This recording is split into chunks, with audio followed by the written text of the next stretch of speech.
اعوذ باللہ من الشیطان الرجیم بسم اللہ الرحمن الرحیم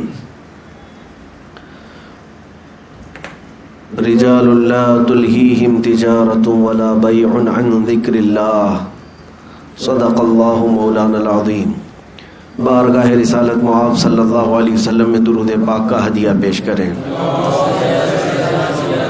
اللہم صلی علی سیدنا و مولانا محمد معدن الجود والکرم وآلہ واصحابہ الکرام وابنہ الکریم وبارک وسلم صلاۃ دائمۃ سرمدا ابدا۔ عزیزان گرام وقار، آج کی ہماری یہ تقریب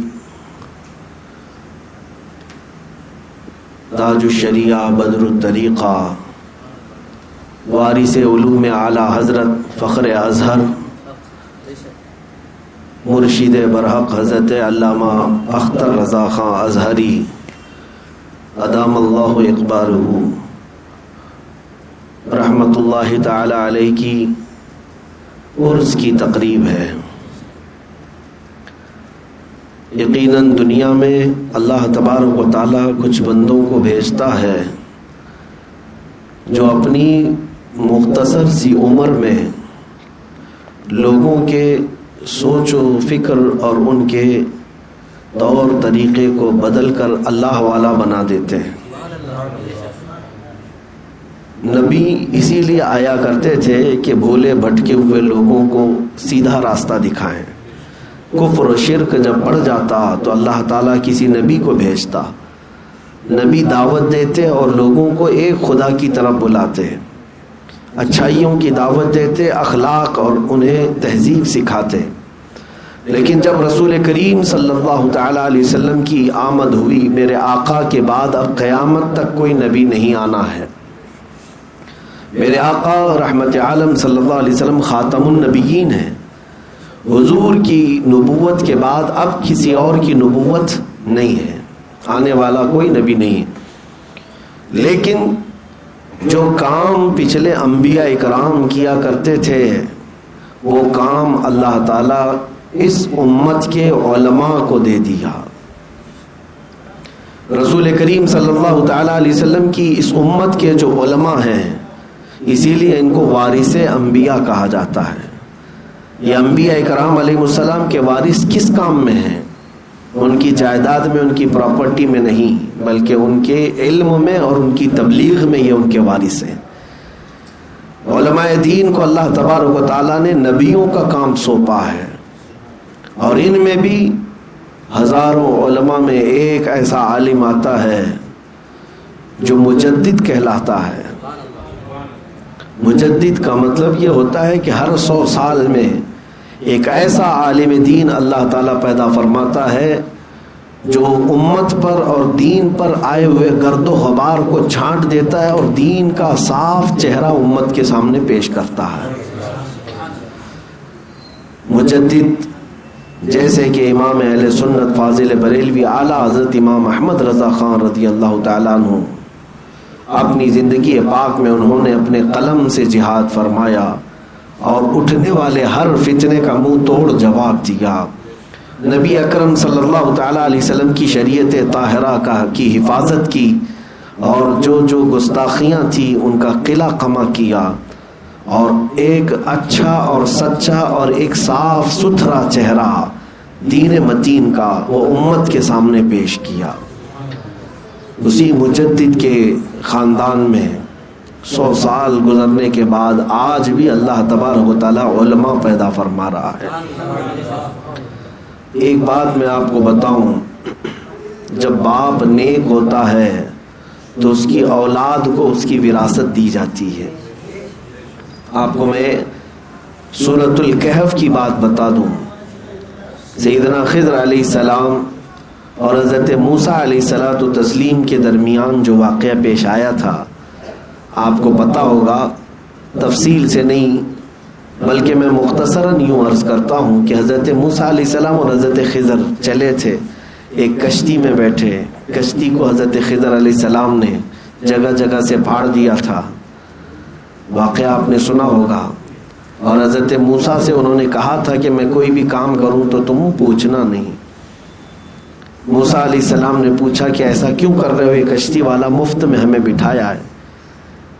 حضرت خضر نے بتایا نہیں، پھر آگے جا کر کے کہا اس کے بعد کوئی سوال مت کرنا۔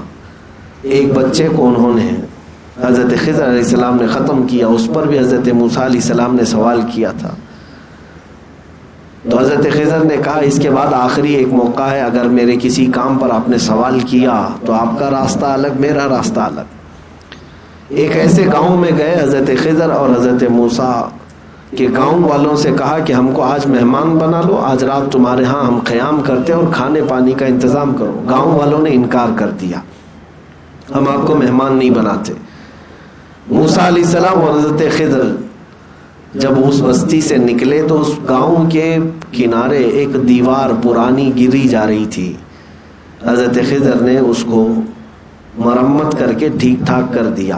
حضرت موسیٰ علیہ السلام نے اس پر بھی سوال کیا، ان گاؤں والوں نے تو ہمیں کھانا بھی نہیں کھلایا، مہمان بھی نہیں بنایا، ان گاؤں والوں کی دیوار گر رہی ہے تو ہم کیوں صحیح کریں، آپ نے کیوں صحیح کیا؟ ہر ایک کی ایک ایک حکمت تھی جو حضرت خضر نے بتائی۔ وہ کشتی کو اس لیے میں نے پھاڑ کر عیبدار کیا کہ کنارے ساحل پر ایک ظالم بادشاہ ہے جو اچھی کشتیاں دیکھتا ہے تو غصب کر لیتا ہے۔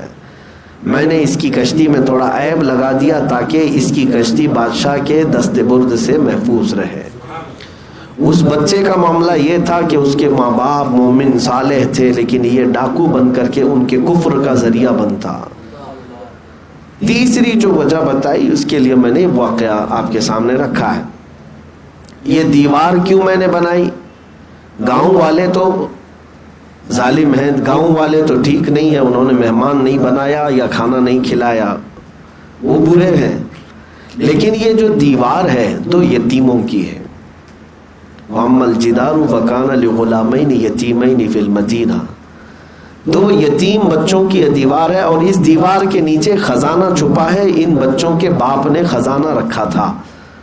یہ بچے جب جوان ہو جائیں گے تو اپنا خزانہ نکال لیں گے، لیکن اگر یہ دیوار گر جاتی، گاؤں والوں کو پتہ چلتا، خزانہ پورا ہڑپ لیتے، ان بچوں کا حق مارا جاتا۔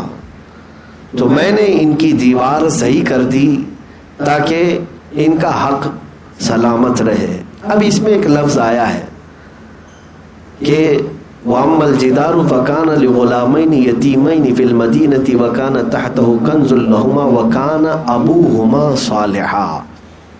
اللہ تعالیٰ نے قرآن میں فرمایا، حضرت خضر نے فرمایا ان دونوں بچوں کا باپ نیک آدمی تھا، ان بچوں کا باپ نیک آدمی تھا۔ اب تفسیر میں فرمایا گیا، تفسیر میں یہ فرمایا گیا ہے کہ یہ جو دو یتیم بچے ہیں ان کا باپ نہیں، بلکہ ان کی ساتویں پشت پر دادا نیک تھا۔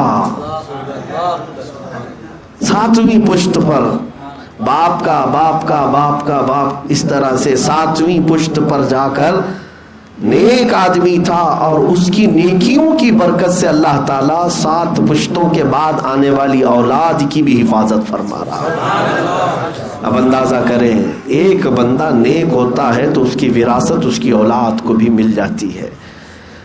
اب یہاں پر میں نے یہ بات اس لیے چھیڑی کہ وقت کے ایک عظیم مجدد کو ہندوستان نے اپنی آنکھوں سے دیکھا، وہ عاشق رسول فنا فی الرسول، مصطفیٰ کریم صلی اللہ تعالیٰ علیہ وسلم کے دربار میں اپنا سب کچھ فنا کرنے والا، وہ عاشق صادق امام اہل سنت فاضل بریلوی اعلیٰ حضرت امام احمد رضا خان کی ذات ہے۔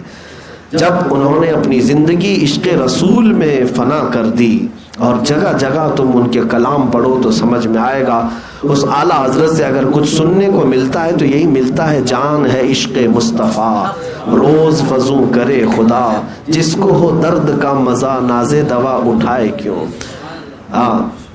حضور پاک صلی اللہ تعالیٰ علیہ وسلم کی محبت کے ہی قصیدے پوری زندگی میں، جہاں پر بھی دیکھو، خاک ہو کر عشق میں آرام سے سونا ملا، جان کی اکسیر ہے الفت رسول اللہ کی۔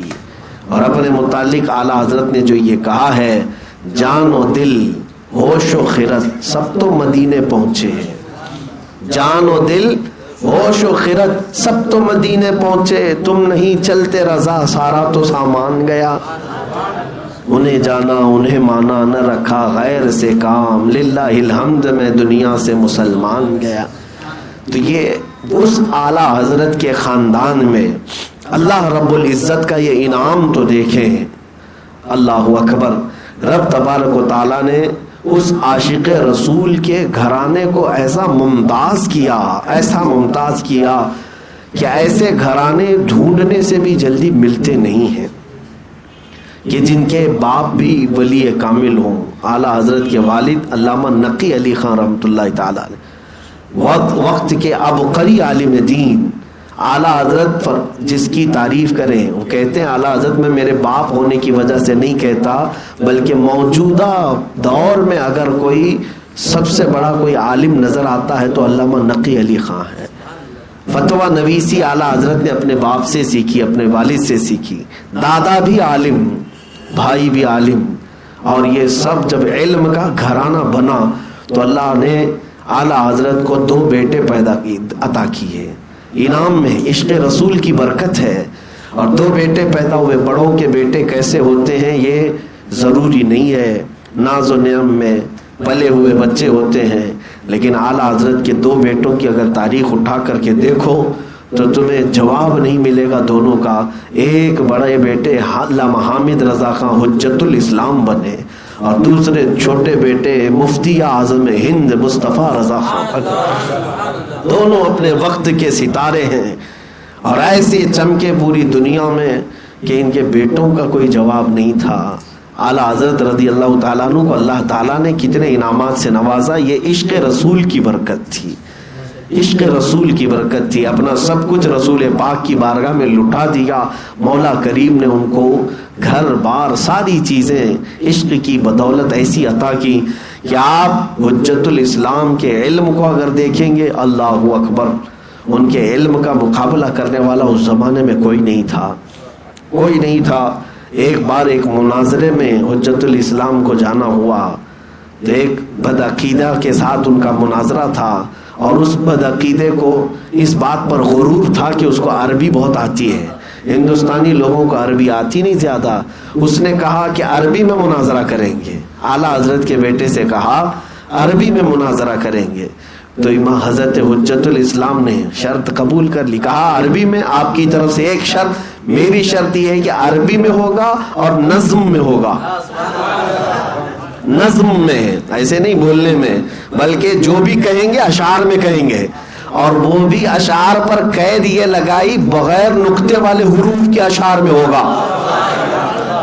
جو نظم ہم پیش کریں گے، جو اشعار ہم پیش کریں گے، اس میں ایک حرف بھی نقطے والا نہیں آئے گا۔ اللہ اکبر، میں سن کر کے حیرت میں ہوں۔ ایک جملہ آپ بنا کر کے دکھاؤ بغیر نقطے والا، یہ بھی ایک فن ہے کچھ علماء جنہوں نے حضور کی پوری سیرت لکھی ہے بغیر نقطے کے، ہاں، لیکن یہ ایک فن ہے۔ نعت میں یا اشعار میں اس طرح کے آنا، اب جیسے الف سے لے کر یا تک جو حروف ہیں 29 حروف، اس میں کچھ حروف نقطے والے ہیں اور کچھ حروف بغیر نقطے والے۔ جیسے آپ دیکھیں گے ہا پر نقطہ ہے، دال پر نقطہ ہے، را پر نقطہ ہے، سین پر ہے، صاد پر ہے، طا پر ہے، عین پر ہے، لام میم پر ہے، ہا پر ہے، نہیں ہے۔ یہ سب حروف جو میں نے گنایا، کاف پر نہیں ہے، یہ حروف ان پر نقطہ نہیں ہے۔ اب جو بھی جملہ بنانا ہے انہی حروف میں بنانا ہوگا، انہی حروف میں بنانا ہوگا۔ اب اگر حضور کے لیے کہنا ہو، حضور کا نام محمد بغیر نقطے والا ہے، اللہ کا نام بغیر نقطے والا ہے، یہ تو استعمال میں آ جائیں گے۔ لیکن اگر دوسرے الفاظ میں آپ کو استعمال کرنا ہے تو بڑا مشکل ہو جاتا ہے معاملہ۔ میرے عزیزو، حجت الاسلام وہ تھے کہ جن کو اس بات پر بھی قدرت تھی، اللہ تعالیٰ نے یہ مہارت عطا کی تھی۔ اور دوسرے مفتی اعظم کا کیا کہنا، سرکار مفتی اعظم کے تقوی کا کوئی ثانی دکھتا نہیں۔ حضور تاج الشریعہ نے فرمایا ہے، متقی بن کر دکھائے اس زمانے میں کوئی ایک میرے مفتی اعظم کا تقوی چھوڑ کر۔ ان کا تقوی، ان کا علم، اللہ تبارک و تعالیٰ نے بے پناہ برکتیں عطا فرمائی تھی آپ کو۔ یہ دونوں شہزادوں کا حال ہے۔ اب توجہ چاہتا ہوں،